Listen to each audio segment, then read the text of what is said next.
والله يا استاذ احمد، انا ماني عارف ايش اقول لك. انت صراحة كذا اكرمتنا كرم الله يعلم به. والله عايزين عن الشكر وعايزين عن الحفاوة اللي حصلناها منك ومن سعادتك. صراحة اكرمتنا وما قصرت معنا، الله يجزاك بالخير.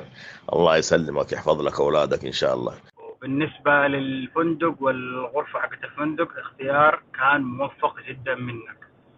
يعني الجلسة اللي كانت على المطل على النيل مع المسبح كان لها جو ثاني والله. فعلا كلامك صحيح 100%. جربت الشيء ده كل يوم وشفت، يعني صارت جلسة أساسية مع الشروق مع الغروب على الإطلالة الرهيبة هذه. الله يجزاك خير، شكرا يا محمد، شكرا جزيلا لك. الله يحفظك. اخويا استاذ احمد عزت، مساك الله بالخير، كيف حالك؟ طيب.